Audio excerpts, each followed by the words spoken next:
Hello അസ്സാം വലൈക്കും, എല്ലാവർക്കും സിംപ്ലി കേളിയിലോട്ട് സ്വാഗതം. അപ്പോൾ ഇന്ന് ഞാൻ വന്നിട്ടുള്ള വളരെ വെറൈറ്റി ആയിട്ടുള്ള ഒരു റെസിപ്പി ആയിട്ടാണ്. അപ്പോൾ കുക്കർ ചിക്കനാണ് നമ്മൾ ഇന്ന് ചെയ്യാൻ പോകുന്നത്.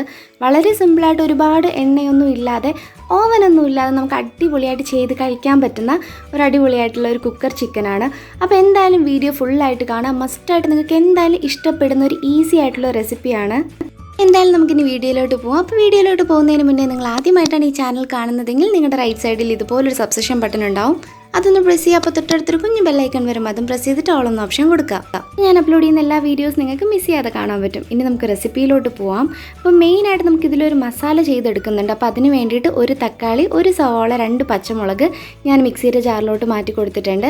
ഇതിലോട്ട് നമ്മൾ ഇനി ചേർത്ത് കൊടുക്കുന്നത് ഒരു 4-5 ടേബിൾ സ്പൂണോളം ഇഞ്ചി വെളുത്തുള്ളി പേസ്റ്റാണ്. ഇത് ഓൾറെഡി ചെയ്ത് വെച്ചിരുന്നതാണ്. അപ്പോൾ അത് ഏകദേശം ഒരു 4-5 ടേബിൾ സ്പൂണോളം ചേർത്ത് കൊടുക്കാം. അതുപോലെ തന്നെ 2 ടേബിൾ സ്പൂൺ അല്ലെങ്കിൽ 3 ടേബിൾ സ്പൂൺ കാശ്മീരി മുളക് പൊടി, 1/2 ടേബിൾ സ്പൂൺ മഞ്ഞൾപ്പൊടി, 1 ടേബിൾ സ്പൂൺ കുരുമുളക് പൊടി, 1 ടേബിൾ സ്പൂൺ മല്ലിപ്പൊടി. ഇനി ഇതിലോട്ട് നമുക്കൊരു 3 ടേബിൾ സ്പൂണോളം തൈര് ചേർത്ത് കൊടുക്കുക. അപ്പോൾ തൈര് എന്ന് പറഞ്ഞാൽ കട്ട തൈര് തന്നെ മാക്സിമം ചേർത്ത് കൊടുക്കാൻ നോക്കുക. ഇനി അതുപോലെ തന്നെ 1 ടേബിൾ സ്പൂണോളം വിനാഗിരി, അതായത് വിനീഗർ ചേർത്ത് കൊടുക്കുന്നുണ്ട്. അതിന് പ്രത്യേക ഒരു ടേസ്റ്റ് ആയിരിക്കും. അപ്പോൾ നാരങ്ങാ നീര് വേണമെങ്കിൽ ചേർക്കാം, വിനീഗർ ഉണ്ടെങ്കിൽ അത് ചേർത്ത് കൊടുക്കുക. ഇനി നമുക്ക് 1 ടേബിൾ സ്പൂൺ ഉപ്പും കൂടെ ചേർത്ത് കൊടുത്തിട്ട് നല്ലതുപോലെ അരച്ചെടുക്കാം. അപ്പോൾ ഈ ഒരു സമയം വെള്ളം ഒന്നും നമ്മൾ ചേർത്ത് കൊടുക്കരുത്. ഇതുപോലെ നല്ല കട്ടിയായിട്ട് തന്നെ അരച്ചെടുക്കുക. അപ്പോൾ ഇവിടെ മെയിനായിട്ടുള്ള മസാല ഇവിടെ റെഡി ആയിട്ടുണ്ട്. അപ്പോൾ ഈ ഒരു സമയം കൊണ്ട് ഞാൻ ചിക്കൻ നന്നായിട്ട് കഴുകി നന്നായിട്ട് വരഞ്ഞു കൊടുത്തിട്ടുണ്ട്. അപ്പോൾ വരഞ്ഞതിന് ശേഷം നമ്മളൊന്ന് അരിപ്പയിൽ വെച്ചിട്ട് ഒരു അരമണിക്കൂറെങ്കിലും അരിപ്പയിൽ വെച്ചേക്കാം. അപ്പോൾ ഇതിലുള്ള വെള്ളം എല്ലാം ഊർന്ന് നല്ല അടിപൊളിയായിട്ട് തന്നെ നമുക്ക് കിട്ടും. അപ്പോൾ വെള്ളം ഇല്ലാതെ മാക്സിമം ചിക്കൻ എടുക്കാൻ നോക്കാം. ഇനി ഇതിലോട്ട് നമ്മളിപ്പോൾ പ്രിപ്പയർ ചെയ്ത് വെച്ചേക്കുന്ന അരപ്പ് കംപ്ലീറ്റ് ആയിട്ടും തേച്ച് കൊടുക്കാം. അതായത് ഈ വരഞ്ഞ് വെച്ചേക്കുന്ന എല്ലാ ഭാഗത്തും അരപ്പ് ജസ്റ്റ് ഒന്ന് കൈകൊണ്ട് തന്നെ കംപ്ലീറ്റ് ആയിട്ടൊന്ന് തേച്ച് പിടിപ്പിച്ച് കൊടുക്കാം. കാരണം നമ്മൾ ഇനി ഇത് കുക്കറിൽ വെച്ചാണ് വേവിച്ചെടുക്കുന്നത്. അപ്പോൾ എണ്ണയൊന്നും ഒഴിച്ച് ഒരുപാട് പൊരിച്ചെടുക്കുന്നതല്ല. അപ്പോൾ അതുകൊണ്ട് തന്നെ മസാല നന്നായിട്ട് ഉള്ളിലോട്ട് കൈയൊക്കെ വെച്ചിട്ട് നന്നായിട്ട് പുരട്ടിയെടുക്കാം. ഇനി നമുക്ക് ഈ ഒരു മസാല എന്ന് പറഞ്ഞാൽ അത്യാവശ്യം എരിവോട് കൂടി തന്നെ പുരട്ടിയെടുക്കാൻ നോക്കാം. അപ്പോൾ ഈ ഒരു മുളക് പൊടി നമ്മൾ 3 ടേബിൾ സ്പൂണാണ് ചേർത്ത് കൊടുത്തത്. അപ്പോൾ അതിൽ എരിവ് കുറവാണ് എന്ന് തോന്നുന്നുണ്ടെങ്കിൽ നിങ്ങൾക്ക് 1 ടേബിൾ സ്പൂണും കൂടെ ആഡ് ചെയ്യാം. പിന്നെ മസാല നമ്മൾ എന്തായാലും ചിക്കനിൽ ചേർത്ത് കഴിഞ്ഞാൽ കുറച്ച് മസാല ബാക്കി വന്നേക്കാം. ഫ്രീസറിൽ ഒരു കണ്ടെയ്നറിലാക്കിയിട്ട് ഫ്രീസറിൽ സൂക്ഷിക്കുകയാണെങ്കിൽ ഏകദേശം 3 ആഴ്ച വരെ കേടാകാതെ തന്നെ ഇരിക്കും. അപ്പോൾ ഇപ്പോൾ എന്തായാലും മസാല നന്നായിട്ട് തേച്ച് പിടിപ്പിച്ചിട്ടുണ്ട്. ഇനി നമുക്ക് പറ്റുന്നുണ്ടെങ്കിൽ ഒരു അരമണിക്കൂർ ഫ്രീസറിലോട്ട് വെക്കാം, ഇല്ല ഓവർനൈറ്റ് വെക്കാൻ പറ്റുമെങ്കിൽ അങ്ങനെ വെക്കാം. ഇനി നമ്മൾ ഈ ഒരു സമയമെന്ന് പറഞ്ഞാൽ നമ്മളിതിൽ ഗരം മസാല ഞാൻ ആദ്യം ചേർത്ത് കൊടുത്തിട്ടില്ല. അപ്പോൾ ഞാൻ ആ ഗരം മസാല ചേർക്കുന്ന ലാസ്റ്റാണ്. വേണമെന്നുണ്ടെങ്കിൽ ഈ ഒരു അരപ്പിൻ്റെ കൂടെ നമുക്ക് ചേർത്ത് കൊടുക്കാം. പക്ഷേ ഫ്ലേവർ എടുത്ത് നിൽക്കാൻ വേണ്ടി ഞാൻ എപ്പോഴും ലാസ്റ്റാണ് ചേർത്ത് കൊടുക്കുന്നത്. ഇപ്പോൾ ഇവിടെ എന്തായാലും നന്നായിട്ട് മസാലയൊക്കെ പിടിച്ച് വന്നിട്ടുണ്ട്. ഇനി ഞാനൊരു അരമണിക്കൂർ ഫ്രീസറിലോട്ട് മാറ്റി കൊടുക്കുന്നുണ്ട്. ഇപ്പോൾ ഒരു അരമണിക്കൂർ ഫ്രീസറിലൊക്കെ വെച്ചിട്ട് മസാലയൊക്കെ നല്ലതുപോലെ പിടിച്ച് കിട്ടിയിട്ടുണ്ട്. അപ്പോൾ ഞാൻ നേരത്തെ പറഞ്ഞതുപോലെ പറ്റുന്നുണ്ടെങ്കിൽ ഓവർനൈറ്റ് തന്നെ വെക്കുക. ഇനി ഇതിലോട്ട് ഏകദേശം 3/4 ടീസ്പൂണോളം ഗരം മസാല, നമുക്ക് വീട്ടിൽ തന്നെ ചെയ്ത ഗരം മസാല ചേർത്ത് കൊടുക്കുക. അതിനുശേഷം നന്നായിട്ട് നമുക്ക് നേരത്തെ ചെയ്തതുപോലെ തന്നെ കംപ്ലീറ്റ് ആയിട്ടൊന്ന് മിക്സ് ചെയ്ത് കൊടുക്കുക. അപ്പോൾ നമ്മൾ അങ്ങനെ മിക്സ് ചെയ്തില്ലെങ്കിൽ പോലും, ഇപ്പോൾ ഗരം മസാല നമ്മൾ ലാസ്റ്റ് ചേർത്തില്ലെങ്കിൽ പോലും നമ്മൾ ഫ്രിഡ്ജിൽ വെച്ചിട്ടാണ് ഇങ്ങനത്തെ ചിക്കൻ അല്ലെങ്കിൽ എന്തെങ്കിലും റെസിപ്പി മസാല പുരട്ടിയതിന് ശേഷം വെക്കുകയാണെങ്കിൽ ഫ്രിഡ്ജിൽ നിന്ന് എടുത്തിട്ട് ഡയറക്റ്റായിട്ട് ഫ്രൈ ചെയ്തെടുക്കരുത്. ഏത് ഇതാണെങ്കിലും ജസ്റ്റ് ഇതുപോലെ ഒന്നും കൂടെ മസാല കംപ്ലീറ്റ് ആയിട്ടൊന്ന് തേച്ച് പിടിപ്പിക്കാൻ നോക്കുക. അല്ലെങ്കിൽ നമ്മൾ ഫ്രൈ ചെയ്തെടുക്കുമ്പോൾ ഈ മസാലയുടെ ഒരു ലെയർ ചിക്കൻ നിന്ന് പെട്ടെന്ന് ഇളകി പോകാൻ ചാൻസ് ഉണ്ട്. അപ്പോൾ ഇതുപോലെ കംപ്ലീറ്റ് ആയിട്ടൊന്ന് തേച്ച് പിടിപ്പിച്ചതിന് ശേഷം ഇനി നമുക്ക് കുക്കർ ചിക്കൻ ഉണ്ടാക്കാൻ തുടങ്ങാം. അപ്പോൾ കുക്കർ വെച്ച് കൊടുത്തിട്ടുണ്ട്. ഇനി ഇതിലോട്ട് ഏകദേശം ഒരു 5 ടേബിൾ സ്പൂണോളം എണ്ണ ചേർത്ത് കൊടുക്കുന്നുണ്ട്. ഇനി നമ്മൾ ഇതിലോട്ട് എണ്ണയൊന്നും വേറെ ചേർക്കുന്നില്ല. ഈ ഒരു 5 ടേബിൾ സ്പൂൺ എണ്ണ മാത്രം മതി. അതൊന്ന് ചൂടായി വരുമ്പോഴത്തേക്കും നമുക്ക് ചിക്കൻ അവിടെ ഇതുപോലെ വെച്ച് കൊടുക്കാം. അപ്പോൾ കാല് ഞാൻ ജസ്റ്റ് ഒന്ന് 2 കാലും കെട്ടി വെച്ചിട്ടുണ്ട്. കാരണം അത് പെട്ടെന്ന് വെന്ത് പൊട്ടി പോവാതിരിക്കാൻ വേണ്ടിയിട്ടാണ് അങ്ങനെ കെട്ടി വെച്ചിട്ടുള്ളത്. അപ്പോൾ ഇനി നമുക്ക് കുക്കർ അടച്ചു കൊടുക്കാം. അടച്ചിട്ട് കറക്റ്റ് ഒരു വിസിൽ മതി.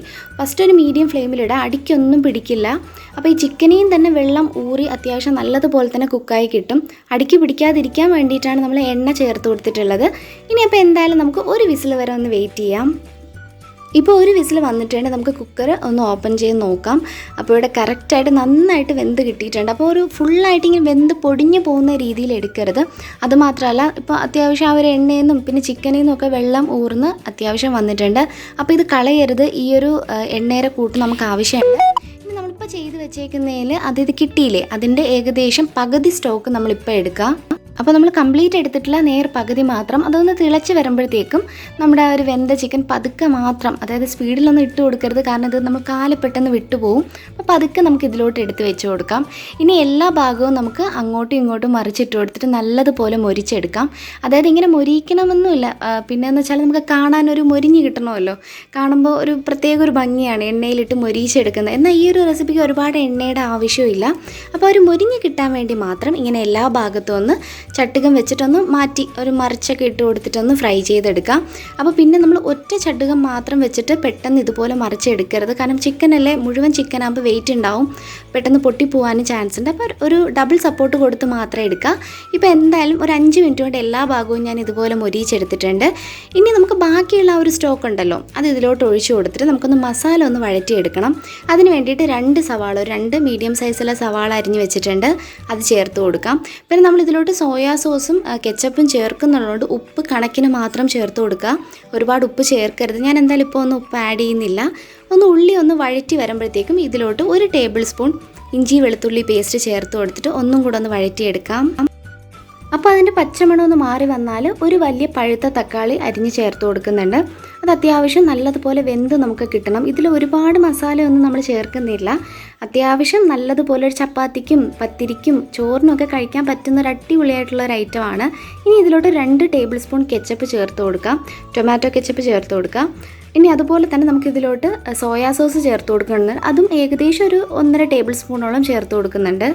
ഇനി ഇതെല്ലാം കൂടെ ഒന്ന് മിക്സ് ചെയ്തെടുക്കുക. അപ്പോൾ ഈ സമയം വേണമെങ്കിൽ കുറച്ച് ഉപ്പ് നോക്കാം. അപ്പോൾ ഉപ്പ് കുറവുണ്ട് എന്ന് തോന്നുവാണെങ്കിൽ കുറച്ച് ഉപ്പ് ചേർത്ത് കൊടുക്കാം. പക്ഷേ സോയാ സോസ് ചേർക്കുന്നതുകൊണ്ട് തന്നെ ഉപ്പ് ആവശ്യത്തിന് ഉണ്ടാവും, അപ്പോൾ അധികം ചേർക്കേണ്ടി വരില്ല. ഇനി ഇതിലോട്ട് നമ്മൾ ചേർക്കുന്ന പകുതി ക്യാപ്സിക്കം ആണ്. അപ്പോൾ ക്യാപ്സിക്കം ഇങ്ങനെ നീളത്തിന് കട്ട് ചെയ്ത് ചേർത്ത് കൊടുക്കുക. ക്യാപ്സിക്കം ചേർത്തതിന് ശേഷം പിന്നെ ഒരുപാട് സമയമൊന്നും കുക്ക് ചെയ്തെടുക്കരുത്, നമുക്ക് ഇടയ്ക്ക് കടിക്കാൻ കിട്ടണം, അതാണ് ഒരു പ്രത്യേക ടേസ്റ്റ് അതാണ്. അപ്പോൾ ജസ്റ്റ് ഇങ്ങനെ ഒന്ന് വഴറ്റിയെടുത്താൽ മാത്രം മതി. ഇനി നമുക്ക് നമ്മൾ നേരത്തെ ചെയ്ത് വെച്ചേക്കുന്ന ചിക്കൻ ഇതിലോട്ട് ഇട്ട് കൊടുത്തതിന് ശേഷം നന്നായിട്ട് ഈ ഒരു മസാലയും ചിക്കനും കൂടെ ഒന്ന് കവർ ചെയ്തെടുക്കുക. കാരണം ഇങ്ങനെ ചെയ്തെടുക്കുമ്പോൾ ആ ചിക്കന് നല്ലൊരു ഫ്ലേവർ ആയിരിക്കും. നേരത്തെ ഫ്രൈ ചെയ്തൊരു ഫ്ലേവർ ഉണ്ട്, അതിൻ്റെ കൂടെ ഈ ഒരു കെച്ചപ്പും അല്ലെങ്കിൽ സോയാ സോസും ഉള്ളിയൊക്കെ കൂടുമ്പോൾ നല്ലൊരു ഫ്ലേവറാണ്. അപ്പോൾ മസ്റ്റായിട്ട് ട്രൈ ചെയ്ത് നോക്കുക. അപ്പോൾ എന്തായാലും ഞാനിവിടെ എല്ലാം ഇതുപോലെ കവർ ചെയ്തെടുക്കുന്നുണ്ട്. അപ്പോൾ ഈ ഒരു സമയം ലോ ഫ്ലെയിമിൽ മാത്രം ഇട്ട് ചെയ്യുക, ഫ്ലെയിം കൂട്ടി ചെയ്യരുത്. ഇനി ഇത്രയേ ഉള്ളൂ, വളരെ സിമ്പിളായിട്ട്. പിന്നെ 1 മിനിറ്റും കൂടി ഇതുപോലെ ഒന്ന് ചൂടാക്കി എടുത്താൽ മതി. ഇത്രയേ ഉള്ളൂ, നമ്മുടെ കുക്കർ ചിക്കൻ ഇവിടെ റെഡി ആയിട്ടുണ്ട്. സൂപ്പറാണ്, മസ്റ്റ് ട്രൈ ആണ്, എല്ലാവരും ഒന്ന് ട്രൈ ചെയ്ത് നോക്കുക. അപ്പോൾ ഇത്രയേ ഉള്ളൂ, വളരെ സിമ്പിളായിട്ട് നമുക്ക് ഒറ്റ വിസിൽ അടുപ്പിച്ചിട്ട് ചെയ്ത് കഴിക്കാൻ പറ്റുന്ന ഒരു അടിപൊളിയായിട്ടുള്ള വെറൈറ്റി ആയിട്ടുള്ള ഒരു റെസിപ്പിയാണ്. മസ്റ്റായിട്ട് ട്രൈ ചെയ്ത് നോക്കുക. അപ്പോൾ എപ്പോഴും ചിക്കൻ ഫ്രൈ ചെയ്യാതെ, ചിക്കൻ കറി വെക്കാതെ ഇങ്ങനെ ഒന്ന് ചെയ്ത് നോക്കുക. അപ്പോൾ തീർച്ചയായിട്ടും എല്ലാവർക്കും ഇഷ്ടപ്പെടുന്ന ഒരു ടേസ്റ്റാണ്.